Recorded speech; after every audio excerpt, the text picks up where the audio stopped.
Today I'll be talking about HLS and Pragmas in HLS. So the main reason why we use HLS is that one of the main reasons is that it provides uh, an opportunity to code through C and get the Verilog code. So, but the main reason for using HLS is that it provides more efficient hardware. Now, in order to create such efficient hardware, you need some controllability, right? So that controllabilities are called pragmas in HLS. So these are basically, you could imagine this to be your knobs, which you could control to get different circuits, or this to see how your design changes with turning these knobs around. So that is what we'll be talking about today, and we'll be exploring this concept through a basic bubble sort array. Now before that, in HLS pragmas, there are two types of the constraints, or two types of pragmas you could think of. So yeah, there are global constraints or global synthesis options where you could change it globally that it affects your whole program, or just like here how I mentioned, you can mention it specifically so that it just targets whatever area that you're trying to uh, mention explicitly. So yeah, in case of HLS, there are three ways where you could, control your resulting hardware. One is through your F count, or the count of your constraints here. You can see for this program, it's using all these, blocks. So what I could do is I can always go here and change it so that that is your providing constraint that you gotta use only these blocks in order to see this functionality or this model through. So yeah, that is one of the ways. And the second way, as I said, was global constraints. Now to look at that global synthesis constraints, let's go here and check it out here. Now, as you can see, HLS, there are a lot of options in Cyber Workbench. Now let's go ahead and look at few of those. Now, one of the key features where HLS shines is that when you have declared an array and you want to synthesize it as a hardware, there are two ways you can go about it, where you can see your array as a memory or a sequential register. So what you'd call this as reg or ram. So if you want it to be a memory block or mapped onto your memory, then you can use something called as ram wiring declaration here. Else you could just use it as registers, so that it is, the array is basically synthesized as set of registers.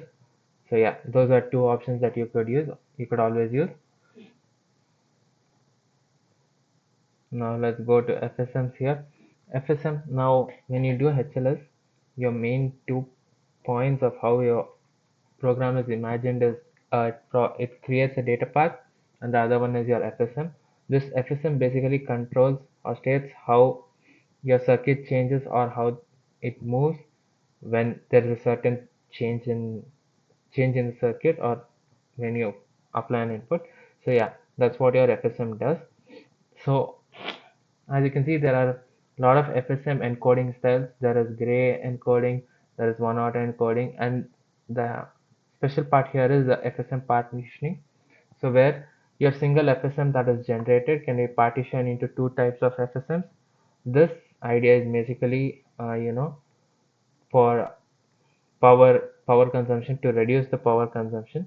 So in ways such that if you are going for FSM partitioning, where you have two FSMs created because of that partitioning, and if one of the FSMs are working, the other one could be clock gated, so that your whole power consumption is reduced. So yeah, that's why we have an idea to use FSM partitioning.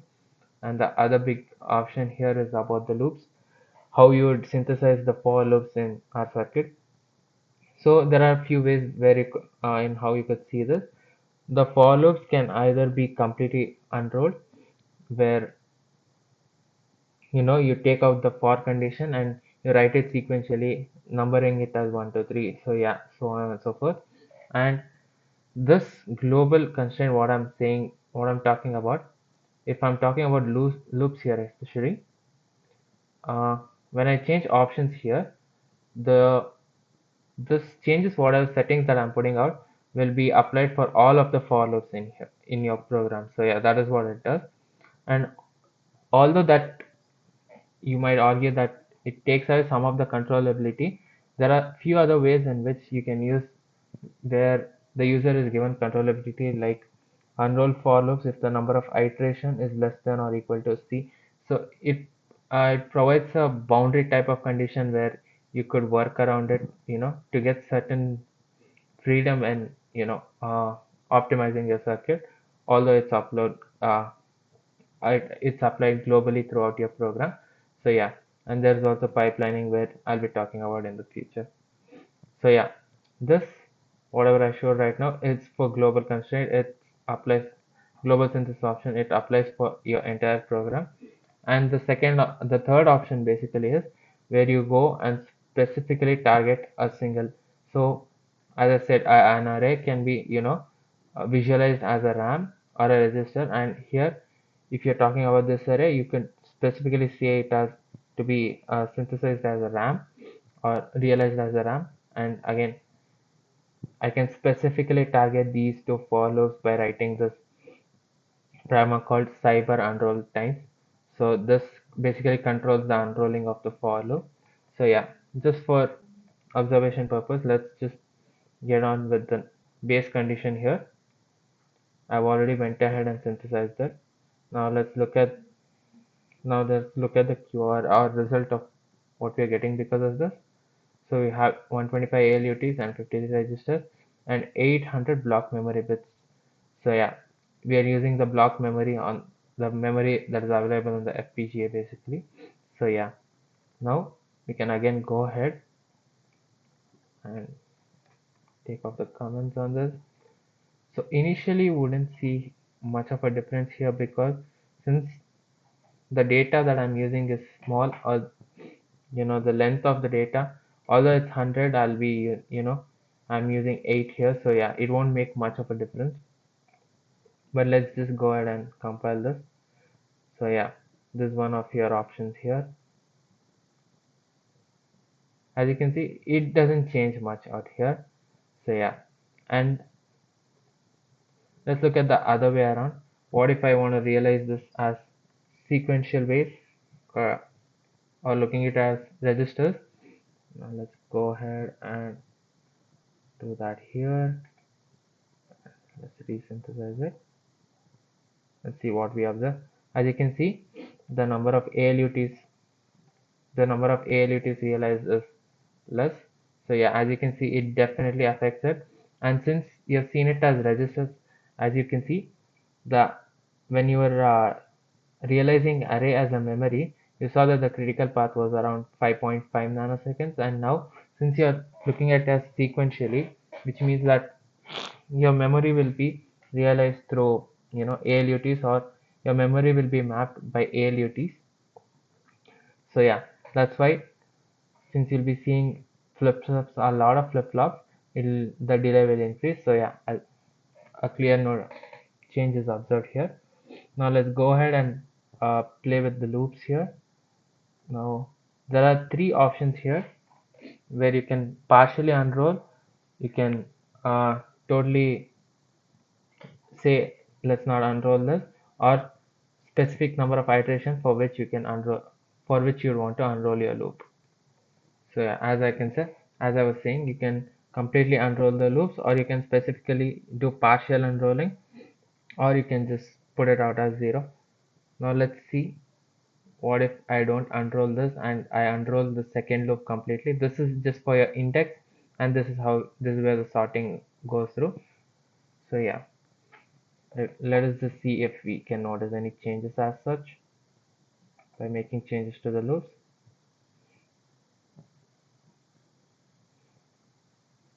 See, the number of registers changed around. So yeah, as you can see, by tweaking these knobs, you can definitely see a changes in your program. So yeah, these are very few of the options that I've showed here, where I've showed the realization of arrays and the realization of loops and how you could do them. There's also something called as folding or cyber folding, which is basically pipelining your for loops. And then if you want to look at more options, you could always go here, git palette, and you can see all the functions or the pragmas that you can put out. If you go to the loop here, folding, which is basically for you know pipelining, latency loop, unrolling, unroll folding, unroll times, which I've used here, and for block we have the reset block, the block value. So yeah, we do have a lot of options here that we could use here.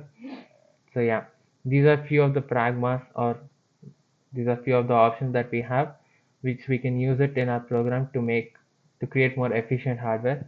Now, to see that efficient, we can also observe that efficient hardware, because every time I click synthesize, as you can see, uh, CWP basically creates, as we go into design space exploration, we can see that for each of these points, every time I hit synthesize, we can see different points being generated here. So in due time, as you change the knobs continuously and synthesize every time, this will get recorded here. So here I'm recording number of ALUTs and the latency cycles here. You can definitely change, look around. You can also add registers, and yeah, you can just, as you can see, it has a lot of options to tweak and to observe how that works. So yeah, this is how you can use your pragmas to get better hardware. Thank you.